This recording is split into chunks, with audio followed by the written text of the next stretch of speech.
Assalamualaikum warahmatullahi wabarakatuh. Perkenalkan, nama saya Rosyana, NPM 2001011098. Di sini saya akan mempresentasikan terkait materi bimbingan konseling. Nah, materi yang pertama yaitu pengertian, tujuan, dan fungsi bimbingan konseling. Menurut Jaja, bimbingan dapat diartikan sebagai suatu proses pemberian bantuan kepada individu yang dilakukan secara berkesinambungan supaya individu tersebut dapat memahami dirinya sendiri. Nah, konseling merupakan bagian dari bimbingan, baik sebagai layanan maupun sebagai teknik. Dari pengertian kedua kata tersebut, bisa disimpulkan bahwa bimbingan konseling adalah serangkaian kegiatan yang bertujuan untuk memberikan bantuan oleh tenaga ahli pada individu melalui tatap muka, memberikan tambahan pengetahuan, maupun cara-cara lainnya yang diberikan secara sistematis dan terus-menerus. Nah, tujuan BK ada dua, yaitu tujuan umum dan tujuan khusus.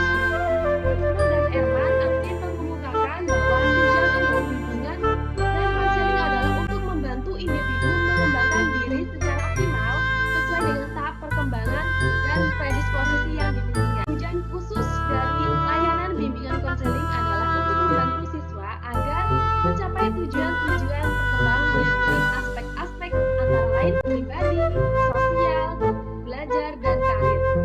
Nah, fungsi BK ada 7, yang pertama yaitu fungsi pencegahan atau preventif, kedua fungsi pemahaman, ketiga fungsi perbaikan, keempat fungsi pemeliharaan dan pengembangan, keenam fungsi penyembuhan, dan ketujuh fungsi penyesuaian. Selanjutnya yaitu landasan dasar bimbingan konseling. Jadi landasan bimbingan konseling terdapat 7, yaitu landasan filosofis, historis, religius, psikologis, sosial budaya, ilmiah teknologis, dan landasan pedagogis. Nah, selanjutnya yaitu prinsip umum dan prinsip khusus.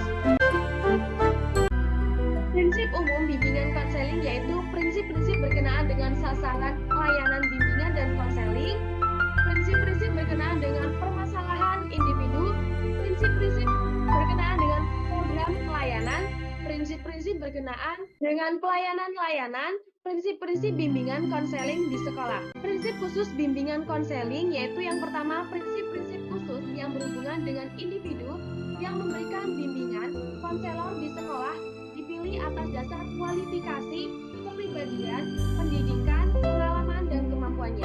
Dan yang kedua yaitu prinsip-prinsip khusus yang berhubungan dengan organisasi dan administrasi bimbingan. Materi selanjutnya yaitu asas-asas bimbingan konseling. Jadi menurut Prayitno, asas-asas bimbingan dan konseling itu ada 12. Yang pertama itu asas kerahasiaan, kesukarelaan, keterbukaan, kekinian, kemandirian kegiatan, kedinamisan, keterpaduan, kenormatifan, keahlian, alih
ada 5, yaitu faktor siswa yang memiliki masalah konsepsi, pemikiran asosiatif, pemikiran humanistik, reasoning yang tidak lengkap, intuisi yang salah, perkembangan kognitif, kemampuan siswa dan minat belajarnya.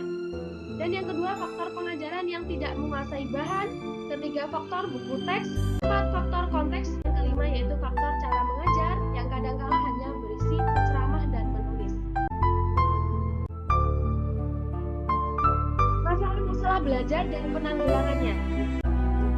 Nah, dapat dirinci jenis-jenis siswa yang mengalami permasalahan dalam belajar, yaitu siswa yang mengalami keterlambatan akademik, siswa yang secara nyata tidak dapat mencapai kemampuannya sendiri, siswa yang sangat lambat dalam belajar. Beberapa masalah yang dialami oleh para siswa di sekolah antara lain, yang pertama itu masalah emosi, dan yang kedua masalah perilaku sosial, ketiga masalah moral, keempat masalah keluarga. Nah, materi selanjutnya yaitu masalah umum dan penanggulangannya. Penanganan kasus pada umumnya dapat dilihat sebagai keseluruhan perhatian dan tindakan seseorang terhadap kasus yang dialami oleh seseorang, yang dihadapkannya sejak awal sampai dengan diakhirinya perhatian dan tindakan tersebut. Nah, materi selanjutnya yaitu peranan guru BK dalam mengatasi masalah belajar siswa.